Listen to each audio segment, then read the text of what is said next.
America, Iran, Israel युद्ध थांबणार. जगावर तिसऱ्या महायुद्धाचे ढग दाटले आहे. 28 फेब्रुवारीला अमेरिका आणि इस्रायलने इराणवर हल्ला केला आणि आता युद्ध तिसऱ्या आठवड्यात पोहोचलंय. पण आता इराणचे राष्ट्राध्यक्ष मसूद पेजेश्कियान यांनी हे युद्ध थांबवण्यासाठी पुढाकार घेतलाय. त्यांनी अमेरिकेला चक्क 3 अटी घातल्यात. या अटी मान्य झाल्या तरच युद्ध थांबेल, नाहीतर खेळ खल्लास. काय आहेत या अटी? 1. कायमस्वरूपी युद्धविराम. फक्त इराणवरच नाही तर गाझा आणि लेबनॉन मध्येही गोळीबार थांबवावा लागेल. 2. लष्करी कारवाई बंद. अमेरिका आणि इस्रायलने इराणच्या नादी लागणं कायमचं बंद केलं पाहिजे. 3. लिखित हमी. नुसतं तोंडी बोलून चालणार नाही, तर भविष्यात हल्ला करणार नाही याची इंटरनॅशनल गॅरंटी द्यावी लागेल. तुम्हाला काय वाटतं? अमेरिका या अटी मान्य करेल?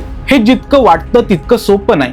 जर अमेरिकेने या अटी मान्य केल्या नाहीत तर युद्ध अजून पेट घेईल आणि संपूर्ण जगावर पाकिस्तान सारखी परिस्थिती यायला वेळ लागणार नाही. कारण हार्मुजच्या सामुद्रधुनीत इराणने समुद्री माइन्स टाकल्यात, ज्यामुळे जगाचा तेल पुरवठा धोक्यात आलाय. कच्च्या तेलाच्या किमती गगनाला भिडणार आणि तुमच्या खिशाला मोठी कात्री लागणार. पण समजा अमेरिकेवर आंतरराष्ट्रीय प्रेशर आलं आणि इराणने महासत्तेला झुकवलं तर?